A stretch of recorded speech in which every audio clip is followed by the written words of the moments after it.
Olá, sejam bem-vindos a mais um No Princípio Era a Bola, o podcast da Tribuna Expressa em que descomplicamos o futebol, sempre com os titulares indiscutíveis, Rui Malheiro e Tomás da Cunha. Hoje num episódio dedicado a olhar para a Semana Europeia, mas sobretudo para o derby entre o Benfica e Sporting de domingo à noite. Após uma primeira parte de pesadelo, o Benfica perdeu contra a Real Sociedade e foi eliminado da Liga dos Campeões. Este podcast Expresso é só um de muitos que pode ouvir no site do Expresso ou na sua plataforma preferida. Histórias inspiradoras, os debates que importam, entrevistas exclusivas. Da cultura à política, da economia ao humor. Ouça onde e quando quiser. Fica a par das últimas novidades em expresso.pt/podcasts e nas nossas redes sociais. Expresso. Liberdade para pensar. Tomás, começando por ti numa questão um bocadinho mais geral, apelando aqui à tua síntese. Tendo em conta o momento psicológico e o pontual, com o Sporting 3 pontos à frente, é justo dizer que a pressão está do lado do Benfica? Olá Pedro, olá Rui e olá a todos. Tomás, viva com Pedro. um pedido de desculpas por esta voz, o inverno já anda aí, mas penso que dá para perceber perfeitamente. Toca a todos. Consequências da Semana Europeia. Consequências da Semana Europeia, é verdade. Isso mesmo. Quanto ao derby, claramente o Benfica entra mais pressionado e em concreto Roger Schmidt entra mais pressionado. Penso que, e falámos disso no episódio de segunda-feira, ia ser posto à prova o sistema de 3 centrais neste compromisso com a Real Sociedade e na antecâmara do Sporting, mas os sinais foram tão negativos na deslocação ao País Basco que não sei sinceramente se o treinador do Benfica vai utilizar o sistema de 3 centrais, porque a equipa demonstrou uma incapacidade tática e também individual do ponto de vista da acomodação nas funções, e aqui estou a pensar sobretudo nos casos de João Neves e de Auschwitz, os laterais desses, ou alas se preferirem, desse sistema de 3 centrais que o Benfica tem utilizado, e depois também capacidade ofensiva na ligação entre setores, sobretudo a falta de harmonia no ataque, que já tínhamos discutido no último episódio, e também a forma como os médios não conseguem aproximar-se do ataque. Por isso, abre-se depois uma dúvida, não só no sistema, mas também nas peças que Roger Schmidt vai trazer a jogo. Não sei se Gonçalo Guedes será utilizado no ataque. Mais uma vez, penso que a aposta em Artur Cabral, sendo intermitente, também não tem beneficiado nem a equipa, nem o próprio avançado. Este, se calhar, era o jogo onde se justificava mais a aposta em Gonçalo Guedes do que em Artur Cabral. Vocês falaram disso no episódio de Noutros jogos, justificaria-se mais a presença de Artur Cabral do que de Guedes, e Schmidt optou por outro caminho. A verdade é que, do ponto de vista coletivo, o Benfica não está confortável. Do ponto de vista individual, há muitos jogadores longe da melhor forma, também porque não têm contexto para se sobressaírem, e por isso acho que o ideal para o Benfica seria até regressar à zona de conforto. Depois é preciso acertar nas escolhas, mas se calhar o 4-2-3-1 contra o Sporting, com ligeiros ajustes, uma equipa mais capaz de pressionar alto, pode neste momento ser mais vantajoso para o Benfica, até se pensarmos que o Sporting está muito mais confortável a jogar com o sistema de 3 centrais. Rui, utilizando aqui um pouco o San Sebastián para fazer ponto para o derby, o que é que correu tão mal, sobretudo naquela primeira parte, contra a Real Sociedade, e também, pegando nisto do que o Tomás acabou de dizer, acreditas mais numa linha de 3 ou de 4? Acredito por acaso mais numa linha de 3, ou seja, um Benfica que vai jogar com o Trubi na baliza, António Silva, Otamendi e Morato, depois o Auschwitz como lateral ala direito e o Jurasek como lateral ala esquerdo, no meio campo João Neves e João Mário, depois na frente Di Maria, Rafa e o tal terceiro jogador que pode ser Artur Cabral, pode ser Musa ou pode ser Gonçalo Guedes. Percebo perfeitamente aquilo que o Tomás disse, estou completamente de acordo. Eu creio que esta mudança que o Roger Schmidt vai promover pode não trazer nada de bom para o Benfica e sobretudo pode levar a um pensamento que é totalmente equivocado, que o Benfica, a partir do minuto 30, se quiseres, ou 31, que foi o da entrada com o Jurasek, ganhou 1-0 à Real Sociedade. E isso é começar já por marcar autogolos. Mas isso já Roger Schmidt está habituado a fazê-lo, porque se nós repararmos naquilo que foi a conferência de imprensa da passada terça-feira, prévia ao jogo com a Real Sociedade, ele disse que com a nova estrutura o Benfica estava muito melhor em termos de processo defensivo e que aquilo que precisava era de crescer um bocadinho em termos de processo ofensivo, mas que as coisas até já estavam no bom caminho. Aquilo que o jogo da Real Sociedade demonstrou é exatamente o contrário, ou seja, aquilo que foi visto diante do 18º classificado do Campeonato Português, o Aroca, e o 17º classificado do Campeonato Português, o Desportivo de Chaves, era manifestamente insuficiente para se poder dizer que o Benfica cresceu em termos de estrutura, na mudança de estrutura para 3-4-3, porque na verdade os problemas de modelo são intrínsecos a esta equipa do Benfica, ou seja, esta equipa do Benfica é incompetente a pressionar alto, disfarçou essa situação ao a envolver mais jogadores no processo ofensivo, nomeadamente 6 a 7 jogadores, o que permitiu diante do Arouca e diante dos Chaves uma reação mais forte à perda, mas a verdade é que diante da Real Sociedade, a Real Sociedade passou pela pressão do Benfica com uma facilidade tremenda. Mais uma vez, Roger Schmidt não preparou do ponto de vista estratégico o jogo, ou seja, e mudando o sistema, os problemas foram mais ou menos os mesmos.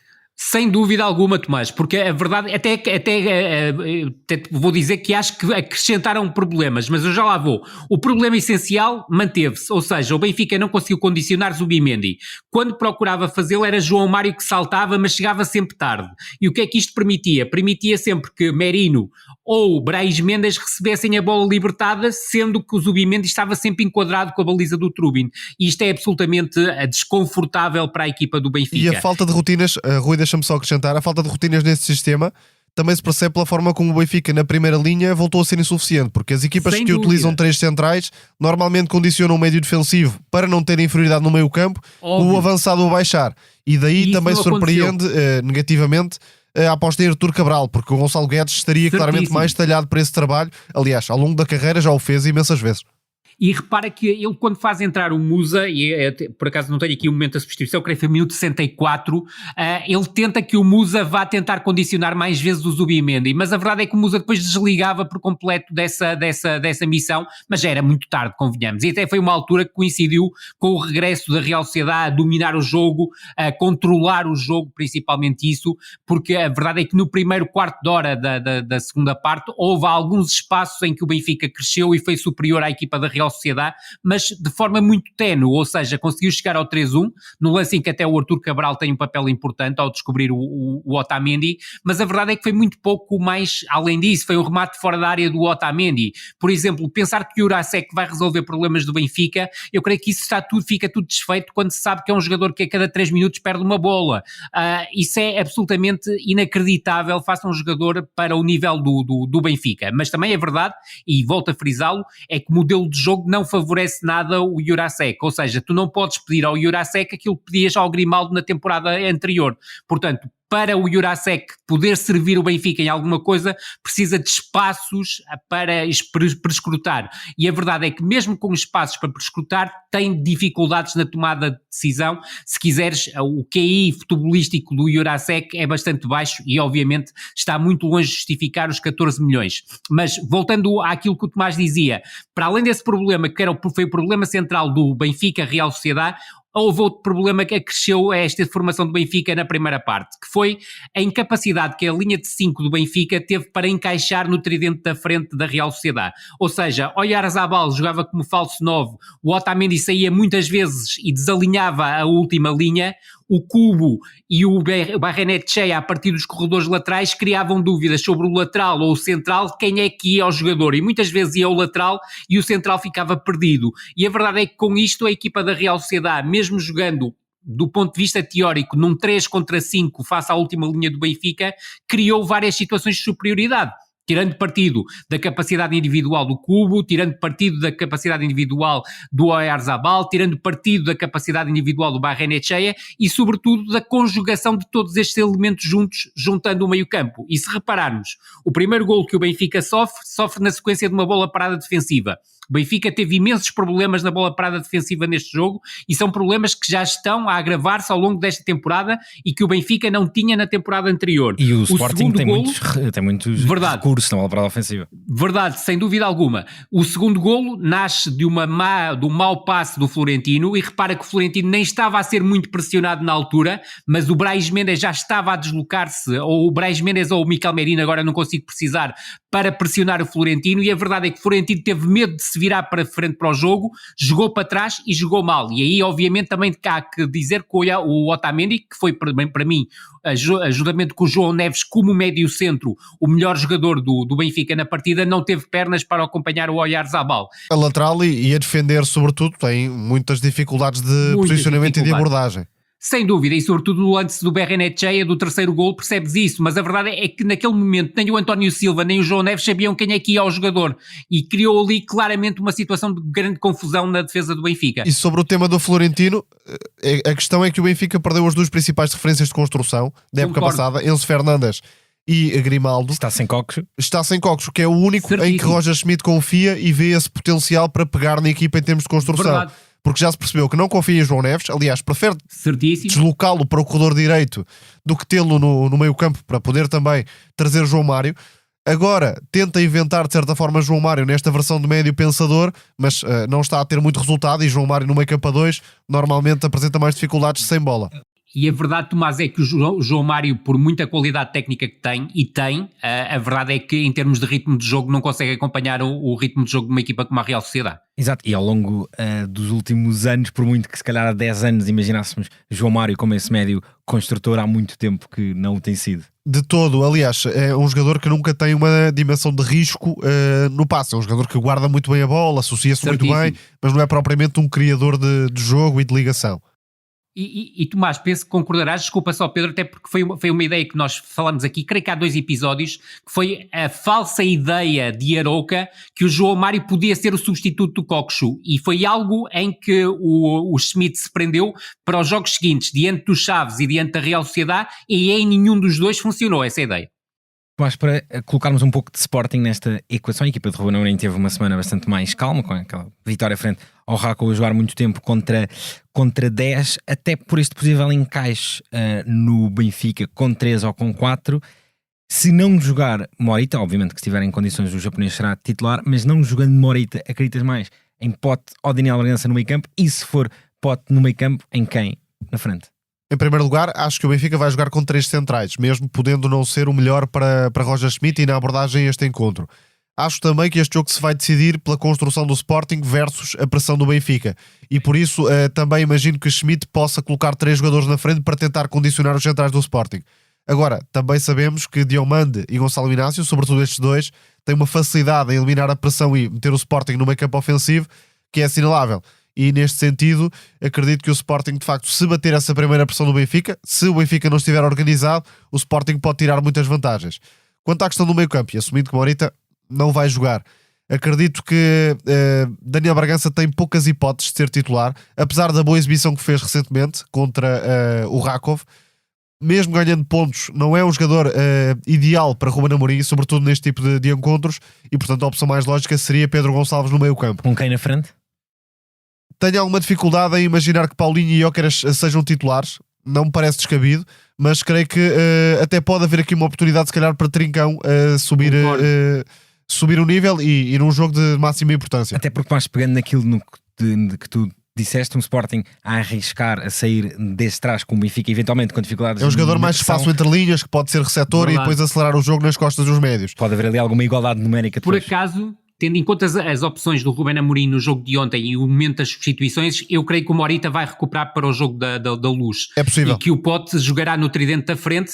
E ficou uma curiosidade, não sei se também te ficou a ti, Tomás, que foi a questão do Coates e do Nuno Santos fazerem os 90 minutos. É isso, também pensei nisso. Eu ia exatamente perguntar-vos por isso. E o próprio Paulinho? E o próprio Paulinho, eu no caso do Paulinho concordo inteiramente contigo. Se o Morita não recuperar, e eu acho que vai recuperar, eu acredito mais em Trincão no tridente da frente do que em Paulinho, pelo menos obviamente de início.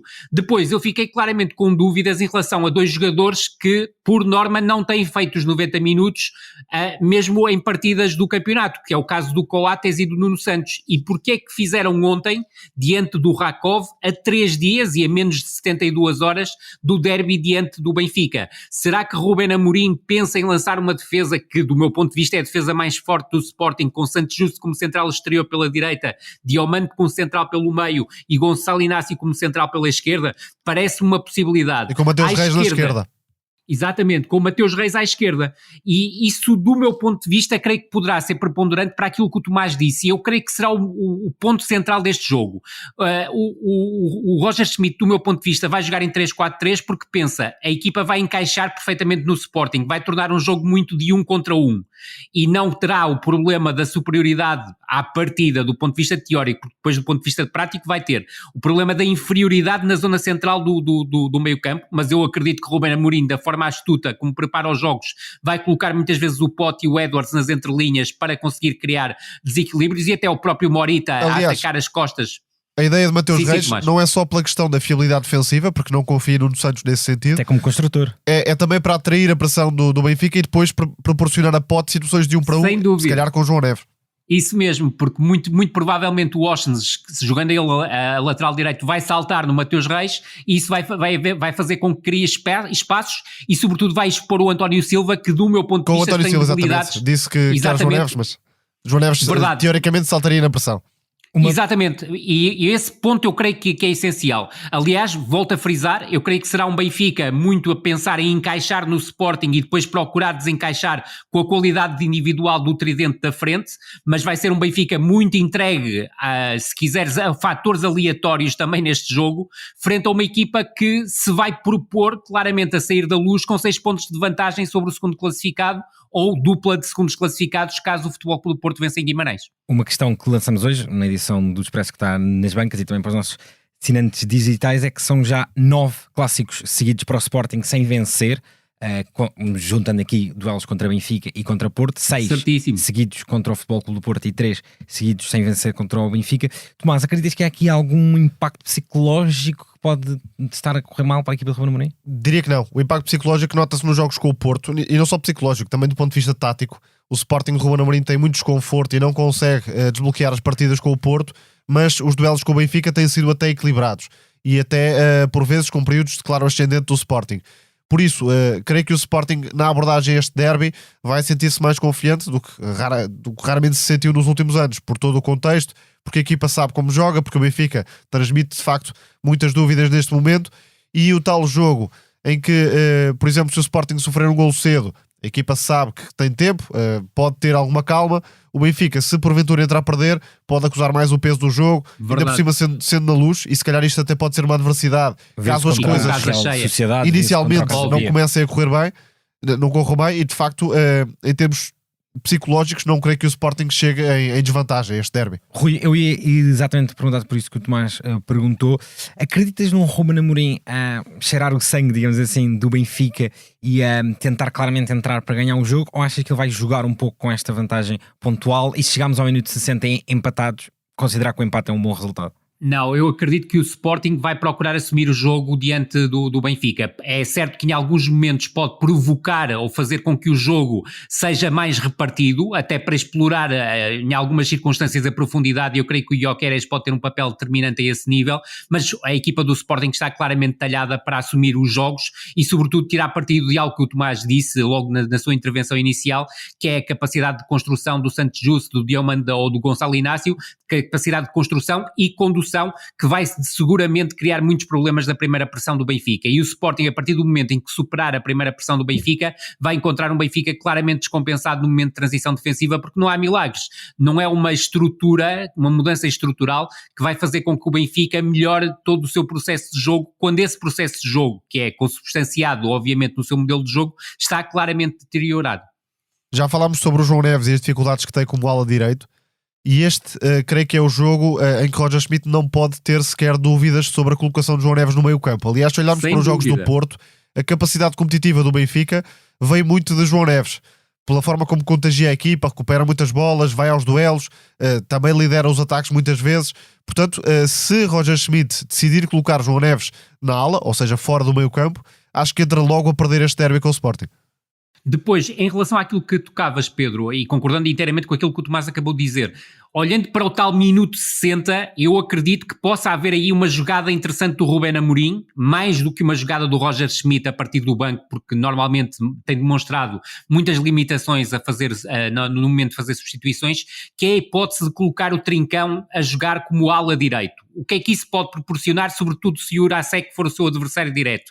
É ser um Sporting muito mais agressivo do ponto de vista ofensivo, capaz de criar desequilíbrios num contra um e promover em várias situações que o o Edwards acabe por dar largura e o Trincão invade o espaço interior, isto porque não vai haver Jenny Katam, que era um jogador muito importante para essa situação. Mas até o facto do Trincão, no último jogo do campeonato, ter sido utilizado como ala direito, pode levar, e faz-me crer, que pode ser um joker muito importante a ser lançado a partir da posição de ala direito durante a segunda parte da partida. E outra nuance interessante, diria que se Morita estiver recuperado, deixa de ser viável, mas Gonçalo Inácio passar pelo meio campo eventualmente Certíssimo. Pode surgir no pensamento de Ruben Amorim. Aliás, não foi nada aleatório aquele teste contra o Farense na Taça da Liga. Gonçalo Inácio fez até um excelente jogo nessa posição e poderia, por exemplo, entrar com o Ates ou o Mateus Reis, passar para a central, por exemplo, para que Gonçalo Inácio jogasse no meio campo numa ótica de controlo, sem bola, mas também para dar garantias sob pressão. Portanto, e pode acontecer no decurso do jogo também, Tomás. Pode, mas diria que se Morita estiver apto, é mais difícil que venha a acontecer. Sem dúvida, não acontecerá. Não acontecerá. Na expectativa para saber o que se passará neste derby será o Futebol Clube do Porto, que no dia anterior tem, por sinal, uma visita bastante complicada a Guimarães. No sábado, a equipa de Sérgio Conceição segue a fazer uma prestação na Liga dos Campeões bastante interessante. Bateu o Antuérpia depois daquela, diria, traumática derrota em casa contra o Estoril. Nestes 2 jogos, a equipa fez 35 remates, mas só 2 golos e um deles de penalti. Rui, quais é que são as causas para tamanha ineficácia? Sobretudo, parece-me que a equipa do Futebol Clube do Porto, para além da questão de ter problemas na finalização, é certo que diante do Antuérpia conseguiu chegar mais vezes, se quiseres, às zonas de finalização e acabou até por rematar mais à baliza, mas eu sinto que a equipa do Futebol Clube do Porto ainda tem problemas na criação, sobretudo em ataque posicional, tem algumas dificuldades em chegar às zonas de finalização. Repara que, por exemplo, no jogo do Dragão diante do Antuérpia, na primeira parte, foi o Futebol Clube do Porto muito prisioneiro do corredor esquerdo e das combinações entre o Zaidu e o PP, e nenhum deles ofereceu com muita qualidade situações de finalização, e principalmente o Zaidu já sabemos que tem essa debilidade, e parece-me sobretudo uma equipa que ainda está refém da ausência do Galeno, tal como falamos no último podcast, porque a equipa depende muito do ataque à profundidade do Galeno para chegar mais vezes e com mais contundência também às zonas de finalização, seja em ataque posicional, seja sobretudo na metamorfose da transição ofensiva em contra-ataque. Acredito que o jogo diante do Vitória Sport Clube seja uma verdadeira final para o Futebol Clube do Porto, será a resposta à derrota diante do Estoril. Já teve uma primeira parte diante do Antuérpia em que o Futebol Clube do Porto vence por 2-0, mas não se pode dizer, apesar da vitória ser inteiramente justa por parte do Futebol Clube do Porto, que o Futebol Clube do Porto tenha conseguido controlar o jogo. Repara que ao minuto 89 o Antuérpia teve uma hipótese tremenda de fazer o 1-1. Conceição disse que criaria... se pôs a jeito, não é? Verdade. E há sempre aquela falha de David Carmo, tem sido incontornável nos últimos jogos. Verdade, mas parece-me que o Sérgio Conceição vai manter a confiança no David Carmo. Agora há um problema, é que o David Carmo praticamente em todos os jogos vê um cartão amarelo, e esse aspecto também São poderá já 9 ser... na temporada. Exatamente, poderá ser prescrutado pela equipa do Vitória Sport Clube, que, e convém isso salientar, passou de Santos e Velas no balneário com o Paulo Turra para um modelo de jogo bem dirigido por parte do Álvaro Pacheco.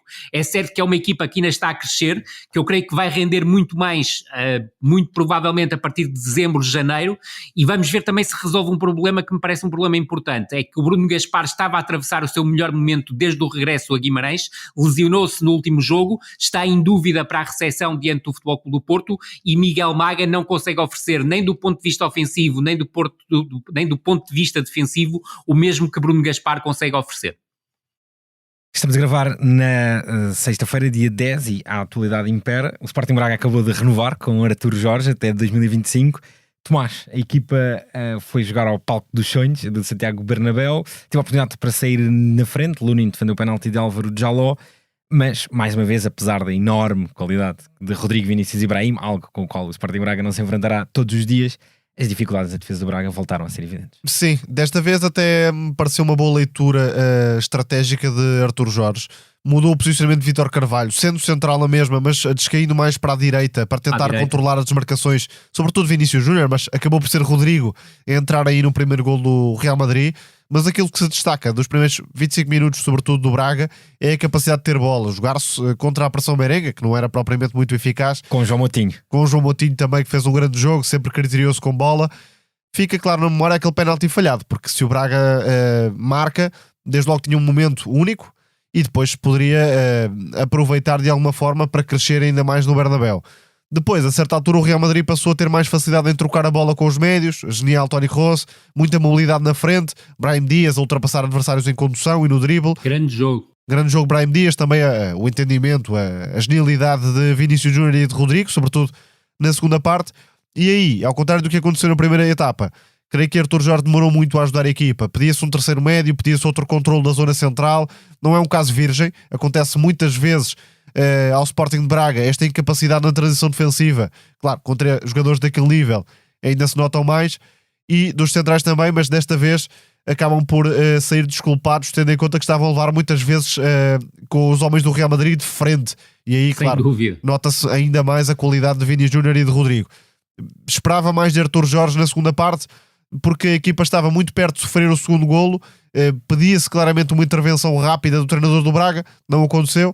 Não é de todo um jogo marcante pela negativa, mas fica a sensação de que em certos momentos, individualmente no penalti e no início da segunda parte, com trabalho tático, podia ter dado para um bocadinho melhor. Não sei se ficaste com essa sensação. Ele preparava-se para mexer na equipa quando estava a perder por 1-0 e acaba por fazer substituições depois de sofrer os 2 5 golos. 5 ou 6 minutos depois, e entretanto já estava 3-0. Exatamente. É verdade. Exatamente. 2 golos de rajada que praticamente Muitos erros na construção também, que estavam a dar oportunidades Verdade. de contra-ataque ao Real Madrid. Acabaram com as ambições do Sporting de Braga.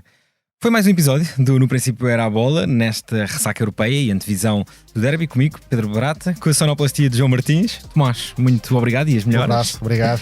Rui, obrigado, um grande abraço. Grande abraço, as melhoras e cumprimentos a todos.